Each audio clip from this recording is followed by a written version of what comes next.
Alors ce matin, j'ai quelques minutes pour vous communiquer quelque chose de fort. Alléluia. Est-ce qu'on peut m'afficher le thème, voilà?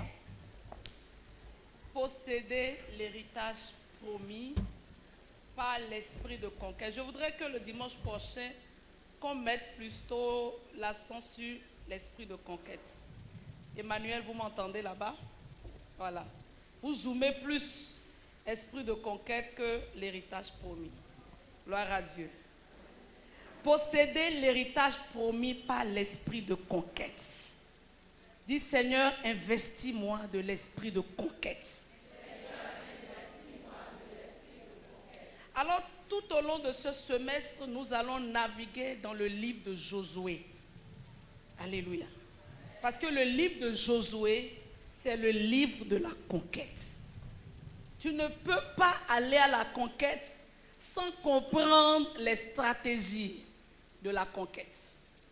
Parce que Dieu a utilisé Josué pour emmener le peuple d'Israël à Canaan. Donc, entre la promesse et la possession de la terre de Canaan, il y a eu tellement d'étapes. Et c'est important pour nous chrétiens de comprendre les étapes. Parce que quand on parle de conquête, la conquête se fait, n'est-ce pas, par des personnes qui savent ce que Dieu leur a dit. Pas des personnes qui sont conscientes de la promesse. Des personnes qui sont conscientes de l'héritage. Et ils reçoivent un mandat de Dieu. Et dans le mandat de Dieu, c'est une parole que le Seigneur vous donne à une saison de votre vie. Et cette parole est tellement puissante, alléluia. Et lorsque vous la recevez, alléluia, elle brise les chaînes, elle brise les liens, elle vous met debout et vous commencez à avancer, vous commencez à courir pour posséder votre héritage. Alléluia. Et ce genre de parole, ce genre de mandat, ce matin, tu le recevras au nom de Jésus. Alléluia. La parole qui sort de la bouche de Dieu est une parole puissante. Lorsque Dieu te dit c'est le temps de conquérir, alors c'est le temps de conquérir. Il te donne les armes, il te donne le revêtement, il te donne l'onction, il te donne la mentalité, il te donne la puissance qu'il faut. Alléluia. Voilà pourquoi je suis tellement heureuse, je suis tellement bénie parce que je sais que cette année 2024, nous allons conquérir des territoires. Tu ne m'as pas donné un bon amen. Je dis cette année 2024, nous allons conquérir des territoires. Cette année 2024, tu vas conquérir ton témoignage. Tu vas conquérir ta maison à Christ. Tu vas conquérir ta famille à Christ. Tu ne vas pas comprendre ce qui t'anime, mais quelque chose va entrer en toi. Tu ne m'as pas bien entendu. Je dis quelque chose va entrer en toi. Et cette année, tes pieds seront appelés les pieds de Jésus. Cette année, tu vas courir. Personne ne pourra t'arrêter en chemin. Parce que lorsque tu te mettras à courir, alléluia, tu seras comme un cheval royal. Personne ne tiendra devant toi et personne ne t'arrêtera. Parce que Dieu va te revêtir de l'onction royale, de l'onction de la conquête. Cette année, je te vois en train de rentrer dans des sphères dans lesquelles tu n'étais jamais rentré. Je te vois en train de posséder les richesses que tes pères n'ont pas eues, d'atteindre des niveaux que tes pères n'ont pas eu. Par l'esprit de conquête, je te vois en train d'accéder à des dimensions auxquelles tu n'avais jamais pensé. Je te vois en train d'avoir des révélations, de devenir un serviteur authentique de Dieu. Je te vois, n'est-ce pas, en train d'avoir des songes prophétiques. Parce que lorsque la conquête arrive en vous, la conquête ouvre votre esprit. La conquête ouvre vos yeux. Et les dons, les charismes que vous n'avez pas avant, vous commencez à les avoir. Parce que pour aller à la conquête, il vous faut quelque chose de surnaturel.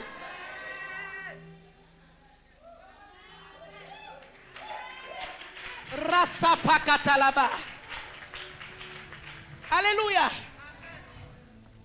Même si le diable t'avait désarmé, aujourd'hui, en ma qualité de prophète sur ta vie, je te redonne tes âmes. Alléluia.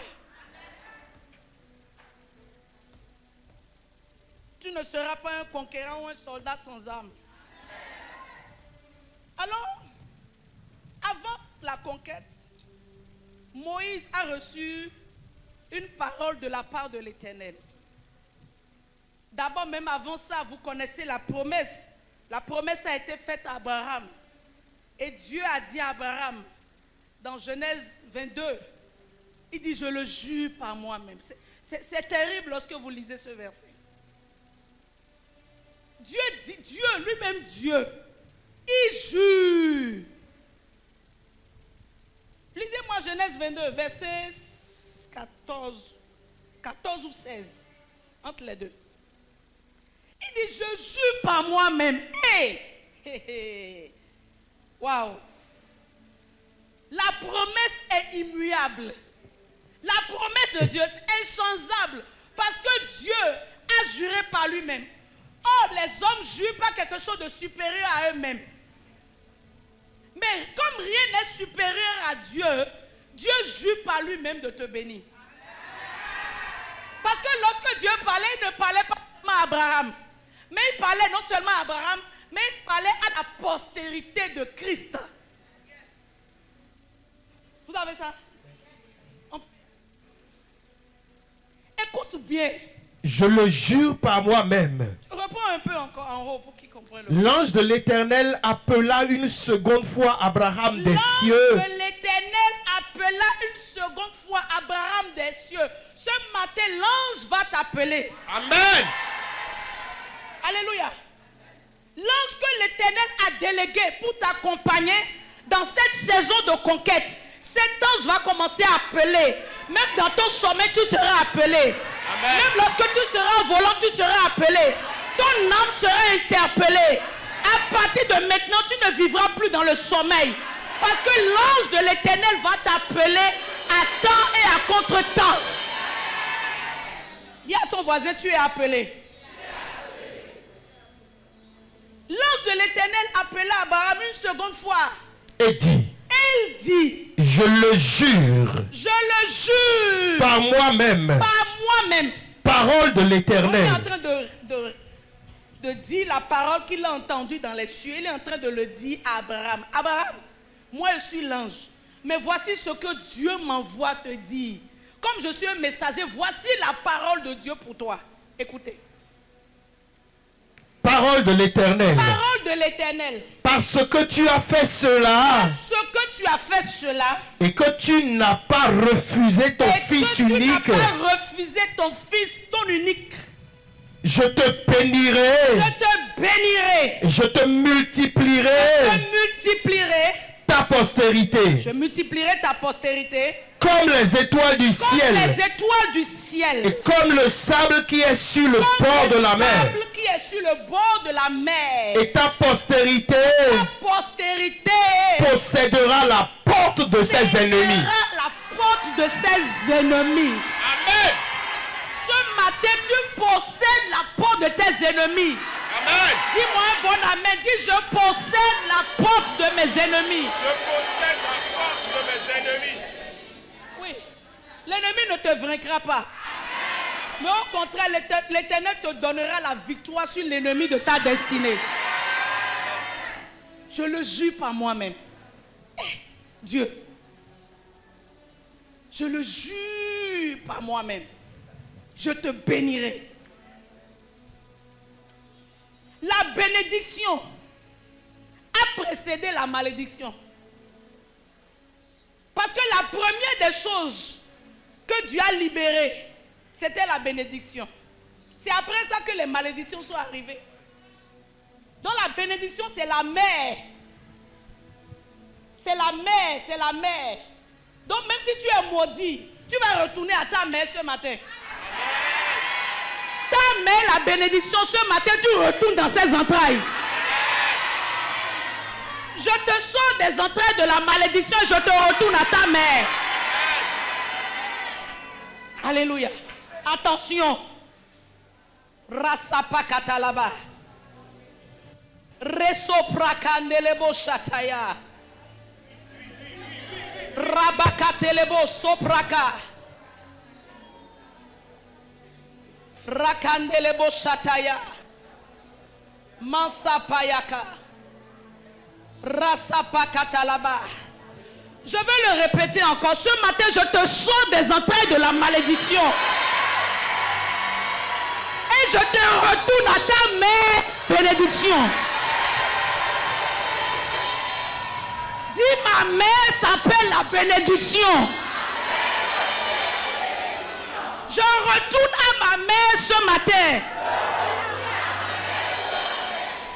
La mère de toutes les paroles, on l'appelle la bénédiction. Alléluia. C'est de là que nous venons. C'est la bénédiction qui nous a enfantés. Alléluia. Alors Dieu jure. Dieu, je jure. Je te bénis. Ça veut dire que même si le ciel tremble, même s'il y a tsunami, même s'il y a tout ce qui peut y avoir, calamité, toutes sortes de choses. Alléluia. La parole, c'est-à-dire la parole, la promesse de l'Éternel ne change pas. Quand tu étais enfant, c'est la même promesse. Quand tu étais adolescent, c'est la même promesse. Dans ta vieillesse, la promesse sera la même.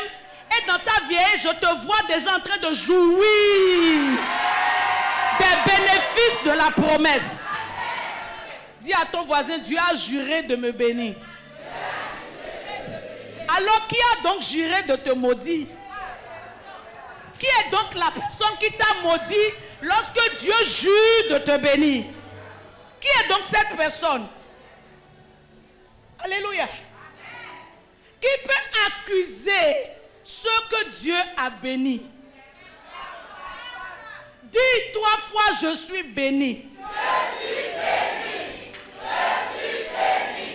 Je suis béni. Amen. Alors, avant la conquête,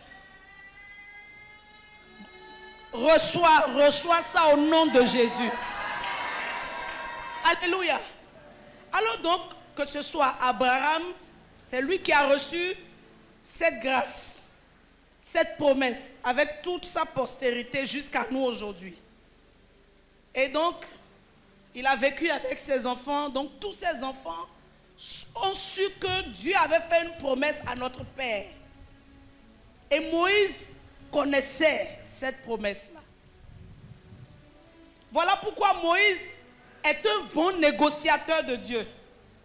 Parce que Dieu était sur le point, n'est-ce pas, d'exterminer toute la race d'Israël.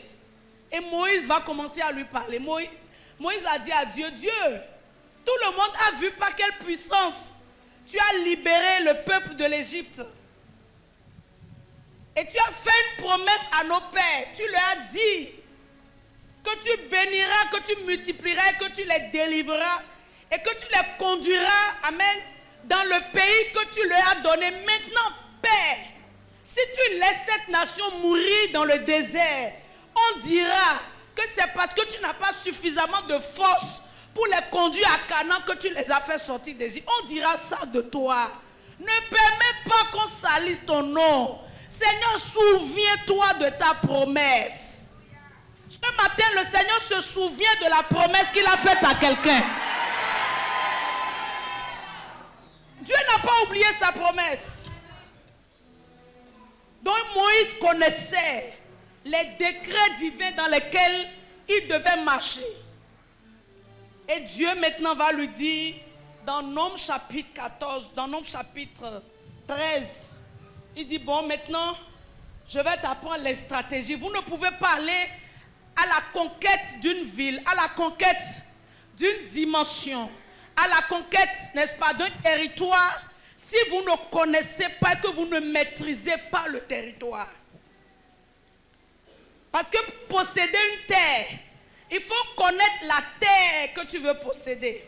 Est-ce une terre qui vomit ses habitants?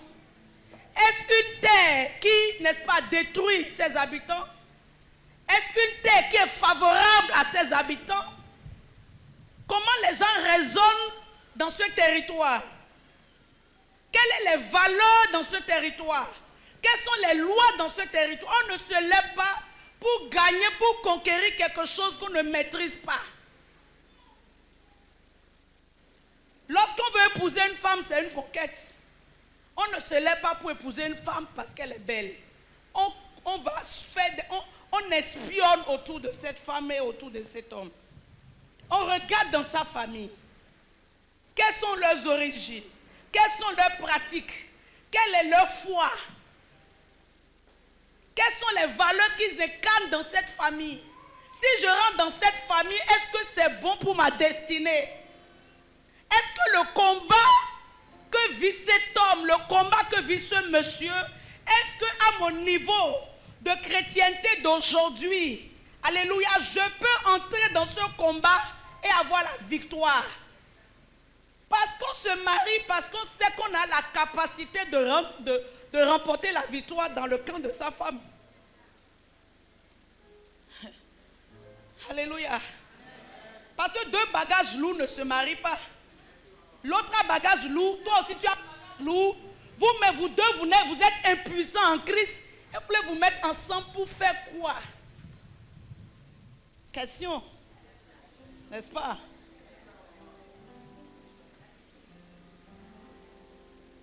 Je continue dans cette parenthèse ou bien je la ferme? Je continue. Gloire à Dieu. Vous pouvez célibataire être un bon conquérant. Parce que la conquête n'a rien à voir avec votre statut matrimonial. Vous pouvez célibataire et être utile pour le royaume. Parce que le monde dans lequel nous sommes, il y a des esprits qui ont été relâchés pour conduire les gens à faire les mauvais choix. Parce que le diable sait que l'une des stratégies par lesquelles il peut t'empêcher d'aller à la conquête, ce n'est pas le mariage. Ah. Ouais. Combien de femmes ne sont pas d'origine évangéliste, mais qui ont été arrêtées par un mariage? Regardez la Samaritaine. Depuis les entrailles de sa mère, Dieu l'avait façonnée pour gagner la Samarie. Mais regardez comment le diable, avec les esprits des eaux, l'ont malmenée de mariage en mariage, de mariage en mariage, de mariage en mariage. Pourtant, c'était une conquérante née. Donc le premier mariage, 0. Deuxième mariage, elle était à son 6e mari, ce n'était pas toujours son mari. Et Jésus, dans sa stratégie de conquérir la Samarie, Jésus va, n'est-ce pas, visiter cette femme. Comme il te visite aujourd'hui, parce qu'il sait que c'est pas toi qui va gagner tes frères. C'est pas toi qui va gagner ta famille. C'est pas toi-même que ton quartier va connaître le nom de Jésus. Donc par stratégie prophétique, le Seigneur vient à toi ce matin. Et cette femme avait soif non de la conquête, mais du mariage. Tout le problème de ça, c'était le mariage. Oh, Dieu est venu lui révéler quel doit être ton motif de vie, ta raison de vivre. Ce pourquoi tu es né. Tu n'es pas d'abord né pour le mariage. Tant que tu seras en train de courir après le mariage, tu n'auras pas le mari de gloire que j'ai préparé pour toi dans la conquête.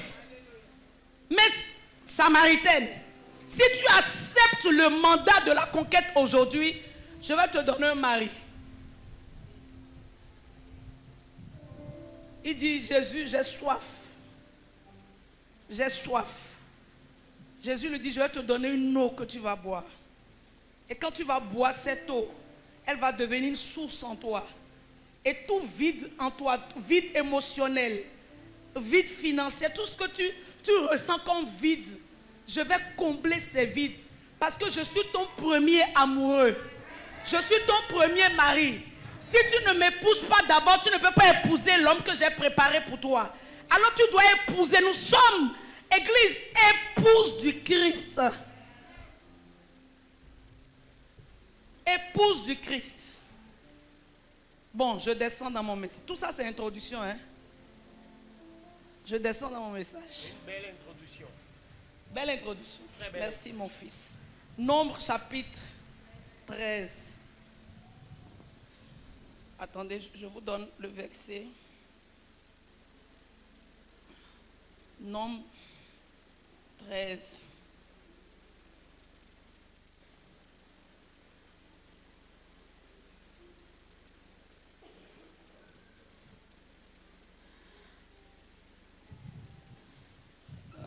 Tu as la Bible, donne-moi ça. Avec la Bible, je vais vite retrouver. Je cherche la partie où on dit que Caleb était animé d'un autre esprit. C'est dans 13 là.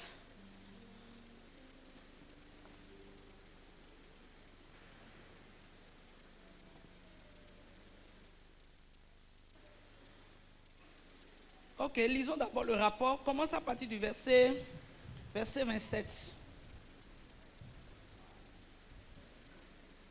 Verset 27.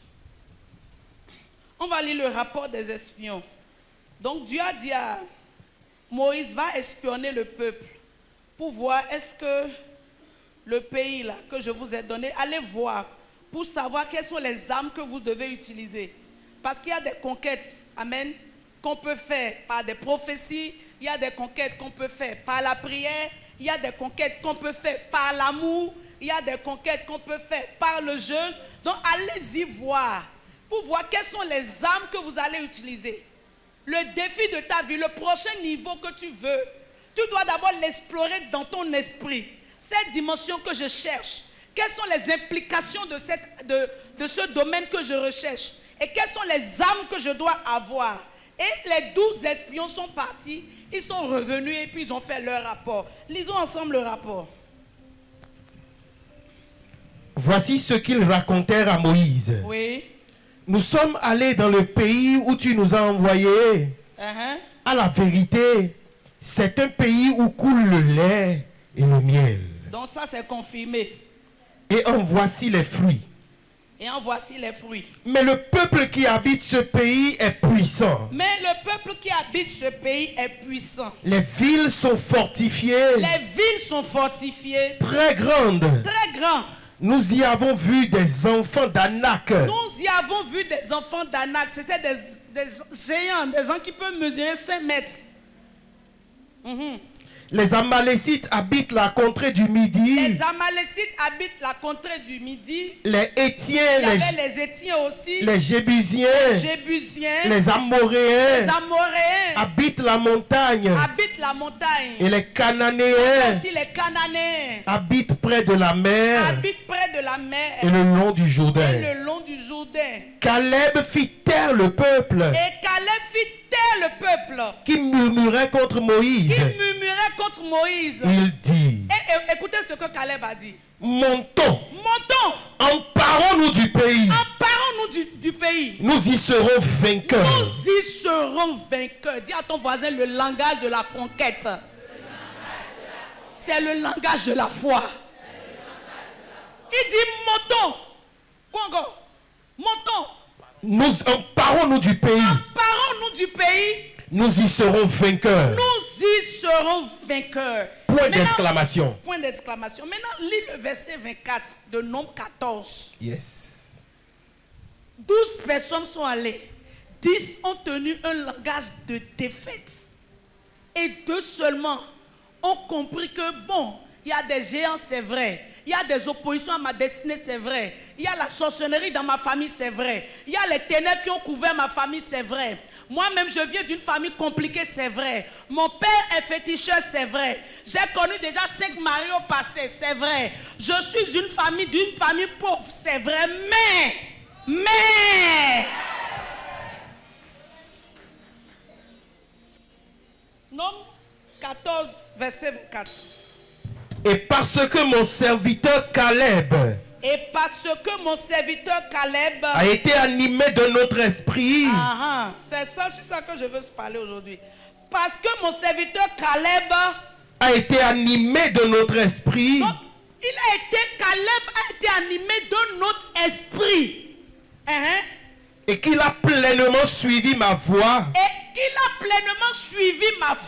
Je le ferai entrer dans le pays. Où il est allé. Et ses descendants. Le posséderont. Alléluia. Caleb était animé d'un autre esprit, différent des esprits des 10 autres. Ils sont tous allés dans le même pays pour aller voir comment le pays est. Les 12 sont revenus, mais avec 2 groupes différents, ayant des langages différents. Il y avait un groupe, ils ont murmuré contre la promesse. Comment Dieu peut nous promettre un pays, mais le pays est habité, nous y avons vu des géants, personne devant eux, on était comme des sauterelles, ils vont nous écraser en un rien de temps. Comment Dieu même, il peut vouloir nous donner quelque chose et nous dire de faire combat avant d'avoir cette chose. Donc ils ont commencé à murmurer. Caleb les a fait taire. Caleb dit non. Moïse, mon maître, écoute-moi bien. Ce pays-là regorge de lait et de miel. Nous allons monter, nous allons nous emparer. Nous allons détruire les hommes forts. Nous allons détruire la sorcellerie. Nous allons renverser le pouvoir des ténèbres. Nous allons renverser le trône de Satan. Et nous allons ériger, posséder cette nation. Je vais gagner ma destinée, même si les gens se sont accaparés de ma destinée. Regarde, tu réponds comme quelqu'un qui ne veut pas gagner sa destinée. Même si le sorcier Satan a déjà mangé, il va vomir ce qu'il a mangé. Parce qu'on ne mange pas un conquérant. On ne mange pas un soldat. Au contraire, c'est le soldat qui mange. Parce que lorsque nous allons à la conquête, Dieu ne nous donne pas un visage d'agneau. Dieu nous donne un visage de lion. Avec un cœur d'agneau. On ne va pas à la conquête en étant un agneau. Mais on va à la conquête en étant un buffle. On va à la conquête en étant un lion. Ce matin, je te vois en train de devenir un lion. Je dis, tu vas manger le sorcier de ta famille. Tu vas détruire le règne des ténèbres dans ta famille. Le Seigneur ce matin t'investit d'un pouvoir et d'une autorité divine. À partir d'aujourd'hui, tu ne vas plus reculer devant l'ennemi. C'est fini le temps de reculer devant les assauts de l'ennemi. C'est fini le temps de fuir devant le règne de la sorcellerie. C'est fini le temps, n'est-ce pas, d'être intimidé. C'est fini le temps, n'est-ce pas, de reculer devant les autels de serpents de ta famille. À partir de ce matin, je t'investis de l'esprit de Caleb. Je t'investis de l'esprit de Caleb. Va à la conquête de ta destinée. Va conquérir cette destinée. Va conquérir la promesse que Dieu a faite pour toi. Dieu a dit que tu seras un milliardaire. Dieu a dit que tu vas régner dans ta famille. Dieu a dit que tu vas dominer dans cette nation. Dieu t'a donné la nation du Bénin comme héritage. Ce matin, je te déclare au nom de Jésus. Tu possèdes la terre de ta destinée. Donne-moi un bon amen. Donne-moi un bon amen. Rakataya sapaya. Le bazo prakatalaba. Reketelebo sapaya. Hey. Hey, hey, hey, hey. Caleb, assieds-toi. Il était animé de notre esprit. Alléluia. Quel est donc cet esprit? Donc Caleb était animé, malgré, n'est-ce pas, la situation de trouble, la situation de guerre farouche, malgré, n'est-ce pas, la grandeur, la taille des ennemis en face de Josué et de Caleb. Ils étaient grands comme Goliath. Malgré l'épaisseur des ténèbres, malgré le pouvoir des incantations qui parlaient contre leur vie, malgré qu'on avait pris leur nom, on a lié leur nom sur des hôtels, lié leur nom sur des carrefours, on a dit, toi, Esther, tu ne réussiras jamais. Tu deviendras comme ta mère. Tu reproduiras l'histoire de ta famille. Tu ne te marieras pas. Tu ne prospéreras pas. Tu n'avanceras pas. On t'a lié, on a craché sur ton nom. Mais Esther dit, malgré tout ça, comme l'esprit de conquête est venu en moi, je suis investi de pouvoir. Je suis investi de force. La Bible dit, il me fraîche. Alléluia. Je reçois force du buffle. Et malgré les géants qui sont là, je suis peut-être comme rien. Mais je n'oublie pas le principe que celui qui est en moi là, il est plus fort que celui qui est dans le monde. Alors je vais déclencher mon côté lion. Je vais déclencher mon côté lion.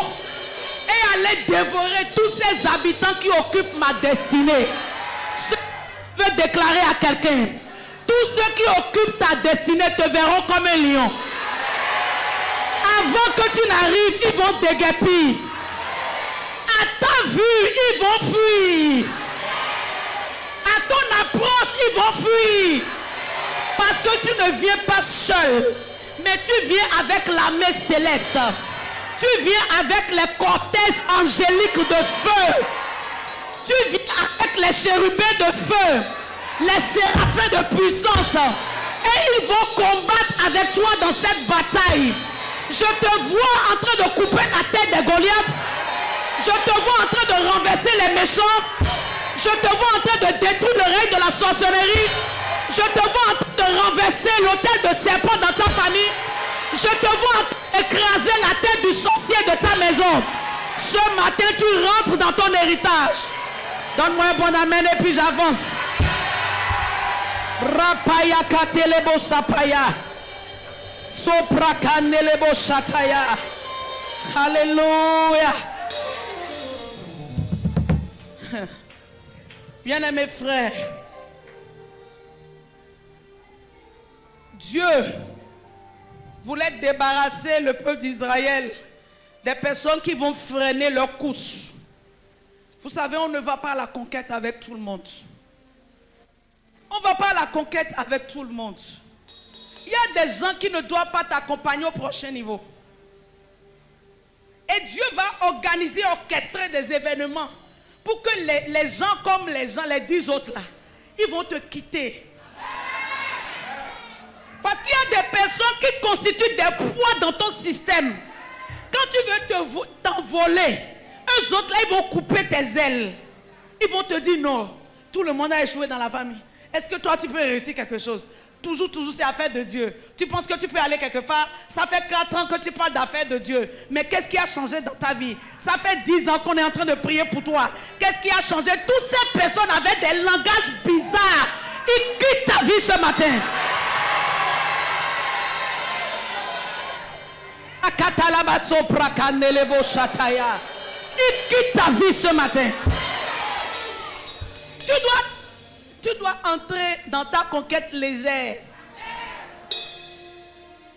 Mais quand certaines personnes vont quitter, ça va te faire mal.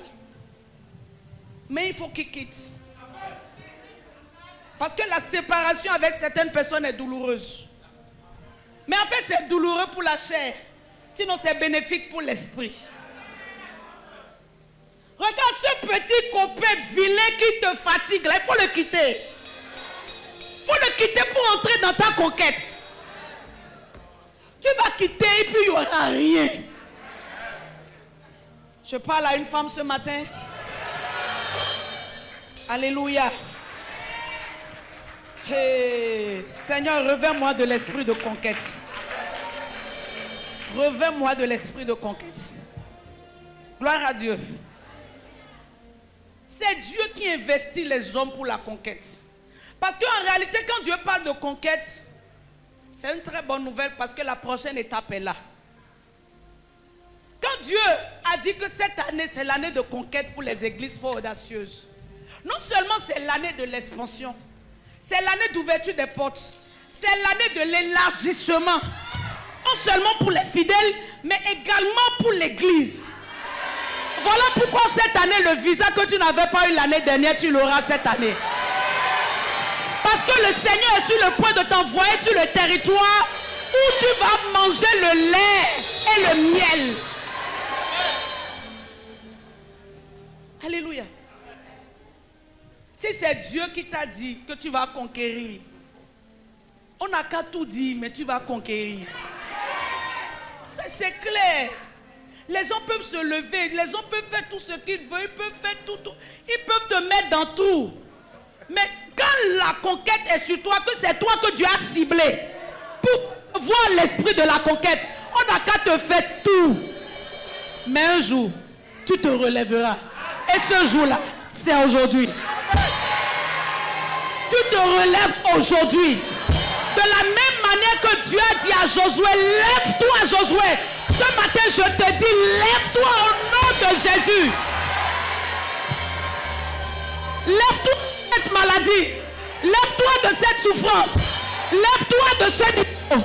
Le niveau auquel tu es aujourd'hui n'est pas le niveau que Dieu attend de toi. Le niveau que tu dois atteindre est devant. Ne te satisfais pas de ton aujourd'hui. Lève-toi et avance vers la conquête. Parce que le prochain niveau te réclame. La bénédiction qui est dans le prochain niveau te réclame. Arrête de te conformer à ta vie d'aujourd'hui. Tu vaux plus que ça. Assieds-toi au nom de Jésus. Rasapakata là-bas. Donc la conquête vient briser le surplace. La conquête, l'esprit de conquête, ça vient briser le surplace. Ça vient briser le surplace. Le diable a pensé que il a eu la nature, la race humaine dans le jardin d'Éden. Parce que Dieu avait investi un homme et une femme de la conquête. Dieu leur dit, allez, dominez la terre, assujettissez, régnez sur les poissons des mers, tout ça. Dieu leur avait donné un mandat de conquête. Et Satan s'est présenté pour leur casser les ailes, pour lier leurs pieds, lier leurs mains, lier leur mentalité pour qu'ils ne voient plus la grandeur de la promesse de Dieu. Satan vient lier les gens. Et les gens, n'est-ce pas, s'arrêtent à leur niveau d'aujourd'hui. Il vient bander leurs yeux. Non, c'est bon. Là où tu es, c'est bon. Ne cherche plus loin. N'avance plus, c'est bon, c'est suffisant. Ce niveau, ne cherche plus. Pourquoi tu veux sauver les âmes? Contente-toi de ta famille. Tu as déjà tes enfants, tu as déjà ton mari, c'est bon. Pourquoi tu veux faire plus? Non, ne regarde pas. Les gens qui souffrent dehors, non, Dieu s'en charge. Les gens qui ont le cancer là, qui meurent là, non, laisse tomber. Tu n'as pas besoin de prier pour soi. Non, non, non, non. Le diable va te contenter pour te montrer que c'est toi seul ta vie qui est importante. Et qu'il n'y a plus d'autres personnes à aller impacter. Il n'y a plus d'autres nations à aller conquérir. Et tout se résume à toi. Satan a cru que la défaite dans le jardin d'Éden allait rester telle. Il envoyait le serpent dans leur vie pour inoculer un venin, pour inoculer la destruction, pour inoculer, n'est-ce pas, la nonchalance, l'assoupissement, la lourdeur, pour les empêcher d'aller à la conquête des nations que Dieu voulait leur donner. Mais ce qu'ils ne savaient pas, c'est que Dieu avait un plan supérieur. Alléluia. Dieu avait un plan supérieur. Gloire à Dieu. Alors je veux parler de 7 caractéristiques de l'esprit de conquête. Je vais en citer une ou deux aujourd'hui. 7 caractéristiques de l'esprit de la conquête.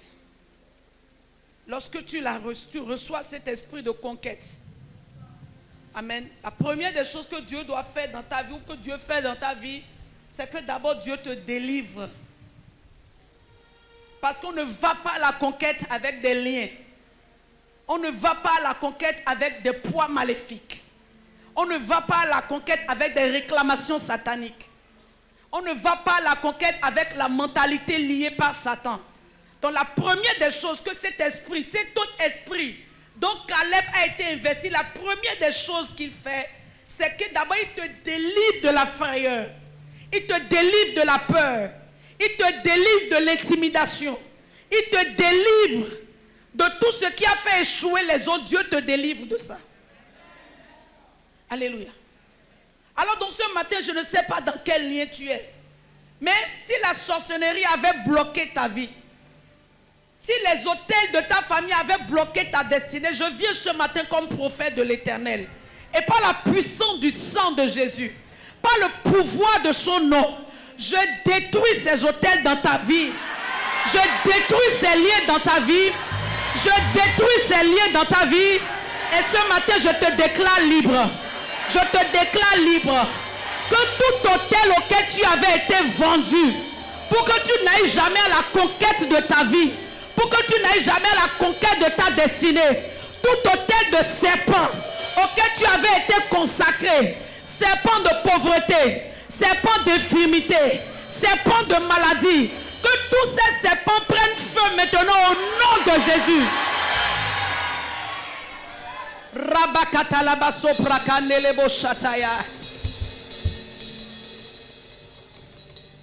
Alléluia. La première chose, il vous délivre. C'est ce qu'il a fait avec le fou de Gadara. Cet homme devait être, n'est-ce pas, quelqu'un qui allait conquérir. Même de base, c'était un homme intelligent, c'est ce que la Bible dit. Mais Satan, c'est-à-dire avec le royaume des enfers, ils l'ont accablé, n'est-ce pas, ils ont envoyé des légions de démons en lui. Pour faire quoi? Pour le paralyser. Paralyser sa vision. Détruire le rêve que Dieu a mis en lui. Détruire sa capacité, n'est-ce pas, à travailler. Le diable, il n'est pas gentil. Il a un plan. Et tu vois les nations là qui ont gardé la terre promise. Toutes ces nations ont des agendas. Et encore de nos jours aujourd'hui, ça se passe. Voilà pourquoi les chrétiens, le feu de la conquête, on le reçoit à l'église, mais on ne le manifeste pas à l'église. On le manifeste au dehors. Parce que la lumière, là, c'est pas ici que tu vas briller, c'est au dehors que tu vas briller. On ne brille pas avec les lumières, on s'en va briller dans les ténèbres. Les ténèbres ont couvert la terre. Tous les systèmes sont gardés par des entités. Voilà pourquoi les chrétiens ne doivent pas se contenter que de prier. Mais ils doivent aller aussi, ceux qui doivent être des députés, allez-y être des députés. Ceux qui doivent faire la politique, allez-y faire la politique. Parce qu'on ne peut pas rester assis tout le temps en train de prier. Des gens sont en train de voter des lois qui sont contraires à la valeur chrétienne. Mais si vous n'êtes pas là-bas, quelle loi vous voulez voter? Quelle loi vous voulez voter si vous ne vous asseyez pas dans les instances de décision? Alors enlevez de votre tête les idées fausses selon lesquelles les chrétiens ne doivent pas faire la politique, les chrétiens ne doivent pas, n'est-ce pas, s'investir dans des domaines, n'est-ce pas, d'éducation, de loisirs, de culture. Non, levez-vous, je vois ici des personnes, vous allez devenir des artistes, mais des artistes de renom. Alléluia. Vous allez chanter à la gloire de Dieu parce que chaque domaine est pris en otage par Satan. Et chaque domaine, ils ont des plans, des agendas. Dans le monde des artistes, Satan a ses alliés là-bas. Et puis ils ont des agendas chaque année.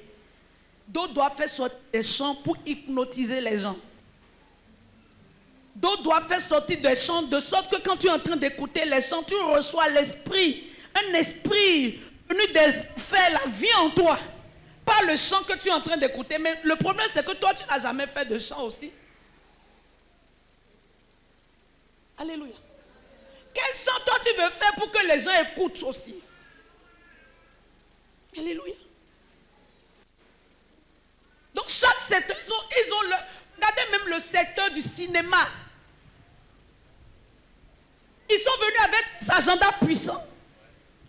De sorte que depuis le berceau, même dans le dessin animé, tu comprends que Alain peut marier Norbert. Alain peut marier Norbert. Alain fait demande de mariage à Norbert, puis se met à genoux. Je t'aime de tout mon âme. C'est quoi ça? Donc dans les films, là, on voit ça déjà. Donc ton enfant est exposé à ça à longueur de journée. Donc pour lui, le jour où il voit un tel phénomène, bon, c'est rien, c'est normal. Parce que on a habitué son cerveau à voir ces choses. Donc ne plus, ce n'est pas pour lui un scandale de voir que Alain veut marier Norbert. Mais il n'y a rien dedans, il n'y a rien de grave. Alléluia.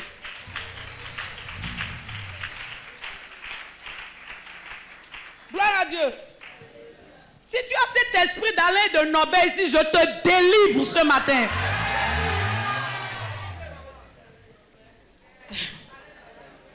Je te délivre. Tu ne peux pas rester ici. Hein?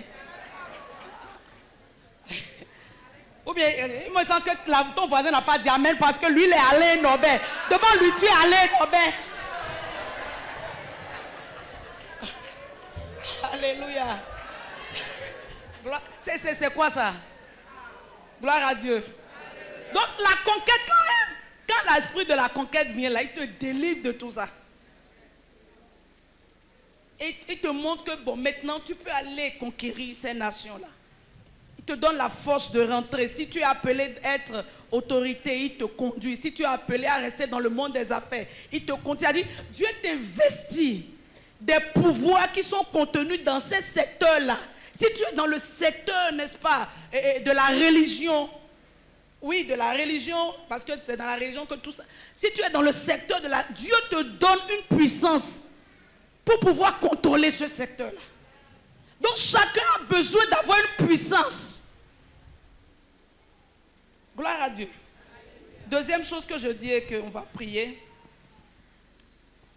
La conquête, l'esprit de conquête est caractérisé par une soif constante et brûlante.